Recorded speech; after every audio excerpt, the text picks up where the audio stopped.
कार्तिक मास में जो मनुष्य ये 3 चीजें दान करता है तो यकीन मानो जीवन में कभी गरीब नहीं रहेगा। कार्तिक मास का समय वह दिव्य अवसर है जब भगवान स्वयं पृथ्वी पर उतरकर अपने भक्तों के घर आते हैं। यह मास केवल पूजा या व्रत का नहीं बल्कि आत्मा को शुद्ध करने और अपने जीवन के पापों को मिटाने का अवसर है। कहा गया है कि जो मनुष्य कार्तिक मास के समाप्त होने से पहले 3 विशेष दान करता है उसके जीवन से दरिद्रता सदा के लिए दूर हो जाती है, क्योंकि दान केवल धन का लेन देन नहीं होता, यह हृदय की पवित्रता और आत्मा की विनम्रता का प्रतीक होता है। जिस दिन मनुष्य सच्चे भाव से दान करता है उसी दिन उसका भाग्य बदल जाता है। इसीलिए आज के इस प्रवचन को ध्यान से सुनिएगा, क्योंकि यह केवल दान की बात नहीं करेगी बल्कि यह बताएगी कि कौन से 3 दान ऐसे हैं जो भगवान विष्णु को अत्यंत प्रिय हैं और जिन्हें करने से जन्म जन्मांतर की दरिद्रता मिट जाती है। आज का प्रवचन आपको उस रहस्य तक ले जाएगी जो हमारे ऋषि मुनियों ने अपने अनुभव से पाया था कि धन तब तक सुख नहीं देता जब तक वो दूसरों के काम ना आए। तो आइए आज हम उस दिव्य रहस्य को समझते हैं कि कार्तिक मास के जाने से पहले वे कौन से 3 दान हैं जो जीवन में कभी भी कमी नहीं आने देते।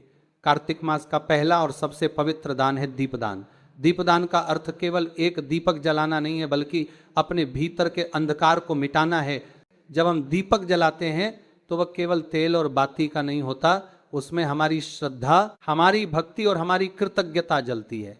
कहा गया है कि जब व्यक्ति तिल के तेल का दीपक जलाकर भगवान विष्णु, तुलसी माता और गंगा मैया के नाम से दान करता है तो वह स्वयं अपने जीवन का अंधकार मिटा देता है। जब कार्तिक मास की संध्या बेला होती है और सूर्य पश्चिम दिशा में ढलने लगता है तब उस समय सबसे शुभ होता है। उसी समय अपने घर के आंगन में तुलसी के पौधे के पास या किसी मंदिर में तिल के तेल का दीप जलाएं और उस दीप को जलाते समय मन में ये भावना रखिए, हे प्रभु, जैसे दीप अंधकार को मिटाता है वैसे ही मेरे भीतर के अज्ञान, लोभ, क्रोध और मोह को भी मिटा दीजिए।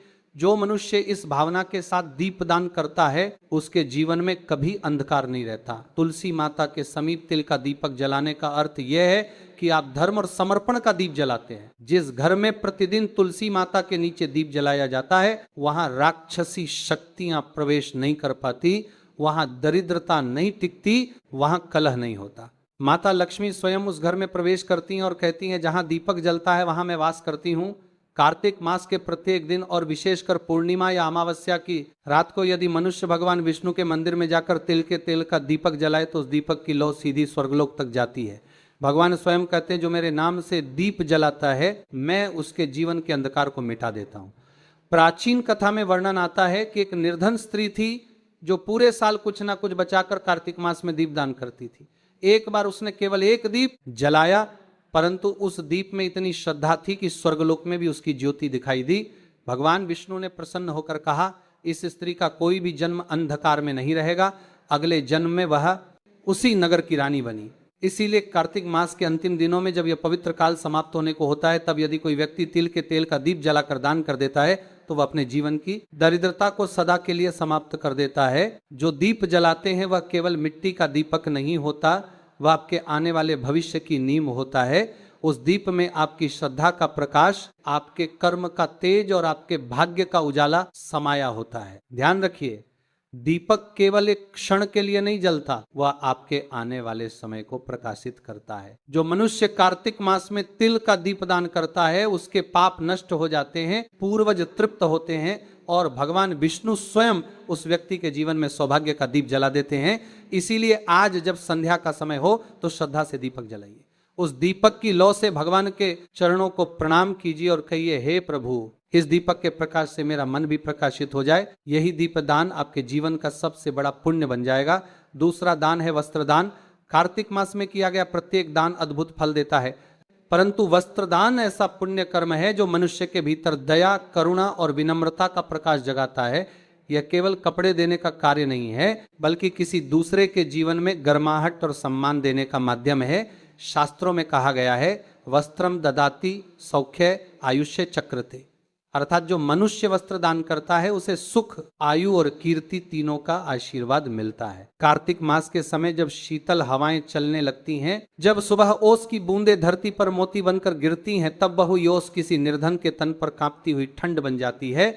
ऐसे समय में यदि कोई व्यक्ति किसी जरूरतमंद को वस्त्र उड़ा दे तो वह केवल कपड़ा नहीं देता, वह भगवान को स्वयं उड़ा देता है। ये वही समय है जब मनुष्य का छोटा सा दान भगवान की नजरों में बड़ा बन जाता है। क्योंकि भगवान विष्णु स्वयं कहते हैं, जो मेरे किसी रूप को ढकता है मैं उसे अपने बैकुंठ में स्थान देता हूं। और हम जानते हैं हर जीव में भगवान का ही वास है। कल्पना कीजिए, एक गरीब वृद्ध सड़क किनारे ठंड से कांप रहा है, उसकी आंखों में भय नहीं परंतु उम्मीद की झलक है। शायद कोई आए और उसे ऊनी कपड़ा दे दे, और जब आप जाकर अपने हाथों से उसे एक चादर ओढ़ा देते हैं, वो आपके पाम छूने लगता है। उसके होठों से केवल 2 शब्द निकलते हैं, भगवान आपको सुखी रखें। क्या आप जानते हैं, ये आशीर्वाद आपके पूरे जीवन का मार्ग बदल देता है। क्योंकि जो आशीर्वाद एक भूखे ठंड से कांपते व्यक्ति के मुंह से निकलता है, वह सीधा स्वर्ग तक जाता है और वहां से वापस लक्ष्मी के रूप में लौटता है। पुराणों में कथा आती है, एक बार एक ब्राह्मण परिवार की स्त्री ने कार्तिक मास में अपने पति के लिए बची हुई ऊनी चादर एक साधु को दान कर दी। रात में जब वो सोने गई तो उसने स्वप्न में भगवान विष्णु को देखा, जो मुस्कुरा कर कह रहे थे, तुमने आज मुझे उड़ाया है, इसलिए अब मैं तुम्हारे घर को कभी खाली नहीं रहने दूंगा। अगले ही दिन उस परिवार को नगर के राजा से धन, सम्मान और अन्न प्राप्त हुआ। वस्त्र दान केवल वस्त्र का त्याग नहीं है, यह अहंकार का त्याग है। दान वही सच्चा होता है जो बिना दिखावे के किया जाए, जो हृदय की करुणा से निकलकर किसी दूसरे के चेहरे पर मुस्कान बनकर पहुंचे। इसलिए कार्तिक मास के इन अंतिम दिनों में अगर आपके पास एक भी नया कपड़ा, शॉल, धोती या साड़ी है तो उसे किसी गरीब, वृद्ध या भूले बिसरे व्यक्ति को दान कर दीजिए। क्योंकि जो तन ढकता है वह मन को ढकने वाले भगवान का प्रिय बन जाता है। माता लक्ष्मी स्वयं ऐसे व्यक्ति के द्वार पर जाकर कहती हैं, जहां करुणा है वहां मैं स्थायी रूप से रहती हूं। इसलिए कार्तिक मास के शुभ समय में वस्त्र दान अवश्य करें। यह दान आपके घर से दरिद्रता मिटाएगा, आपके वंश को समृद्ध करेगा और आपको वह शांति देगा जो किसी स्वर्ण या रत्न से भी बड़ी होती है। तीसरा दान है अन्नदान। सभी दानों में सबसे श्रेष्ठ और पवित्र दान है अन्नदान। धर्म ग्रंथों में स्पष्ट कहा गया है, अन्नदान, परमदान, विद्यादान तथा परम, अर्थात संसार के सभी दानों में अन्नदान सर्वोत्तम है। क्योंकि अन्न ही जीवन का आधार है। जो व्यक्ति भूखे को भोजन कराता है वह किसी मनुष्य का नहीं, स्वयं भगवान का तृप्ति कर्म करता है। कार्तिक मास में जब सृष्टि की ऊर्जा सबसे शांत और दिव्य होती है, तब दिया गया अन्न दान असंख्य जन्मों के पापों का नाश कर देता है। इसीलिए कहा गया है, कार्तिकेय अन्नदाता कोटि यज्ञ फलम भेद।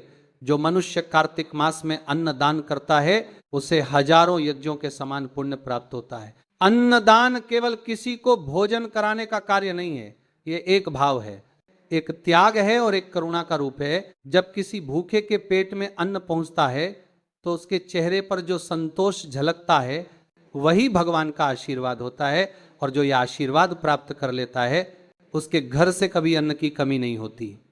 पुराणों में एक कथा आती है, एक बार एक साधारण किसान था जिसका नाम मधुकर था। उसका घर बहुत गरीब था परंतु हृदय बहुत उदार। कार्तिक मास की पूर्णिमा के दिन उसके पास केवल एक मुट्ठी चावल बचे थे। उसी समय उसके द्वार पर एक भूखा साधु आया और भोजन मांगा। मधुकर की पत्नी ने कहा, यह तो हमारे बच्चों का आखिरी अन्न है। लेकिन मधुकर बोला, अगर आज किसी भूखे को अन्न नहीं दिया तो यह अन्न भी व्यर्थ है। उसने वह चावल साधु को दे दिए। रात में जब दोनों सोए तो स्वप्न में भगवान विष्णु प्रकट हुए और बोले, मधुकर, आज तुमने जो अन्न दिया वह मुझ तक पहुंचा है, अब तुम्हारे घर में कभी अन्न की कमी नहीं होगी। अगले दिन उसी खेत में स्वर्ण के सिक्के उगे। तब से कहा गया, अन्नम ब्रह्म स्वरूप, अर्थात अन्न में स्वयं भगवान का वास होता है। यदि कोई व्यक्ति कार्तिक मास में किसी ब्राह्मण, साधु, गौशाला या किसी गरीब परिवार को भोजन दान करता है तो उसके पूर्वज तृप्त होते हैं, उसका घर अन्न से परिपूर्ण रहता है और भगवान विष्णु स्वयं उस ग्रह को आशीर्वाद देते हैं। यह दान इतना पवित्र है कि इसे जीव दान कहा गया है, क्योंकि इससे किसी की प्राण रक्षा होती है। अन्न दान करते समय एक बात सदा ध्यान रखें, दान कभी अपमान के साथ न हो। दान हमेशा प्रेम, नम्रता और श्रद्धा से हो। जब आप किसी भूखे को भोजन देते हैं तो ये मत सोचिए कि आपने उसकी मदद की, बल्कि ये मानिए कि भगवान ने आपको उसका साधन बनाया। जब भी घर में अन्न पकाएं, उस अन्न का एक भाग गौ माता, पक्षियों या किसी भूखे को अवश्य दें, क्योंकि जो व्यक्ति अपने अन्न में दूसरों का हिस्सा रखता है उसके घर में सदा समृद्धि रहती है। कार्तिक मास में अन्न दान करने से व्यक्ति का भाग्य प्रकाशित होता है। जीवन से दरिद्रता मिटती है और उसके वंश में कभी कोई भूखा नहीं मरता। कहा गया है अन्नम ददाति भक्त्या स विष्णु लोक व्रज थी, जो भक्ति भाव से अन्न दान करता है वह विष्णु लोक को प्राप्त होता है। इसलिए जब यह पवित्र कार्तिक मास समाप्त होने को हो तो अपने हाथों से किसी को भोजन कराइए, क्योंकि वही क्षण आपके जीवन की सबसे बड़ी पूजा बन जाएगा। अंत में बस इतना याद रखिए, दीप से अंधकार मिटता है, वस्त्र से ठंड मिटती है, पर अन्न से भूख मिटती है, और यही सबसे बड़ा धर्म है। जय श्री हरि, जय मां लक्ष्मी, जय कार्तिक देव।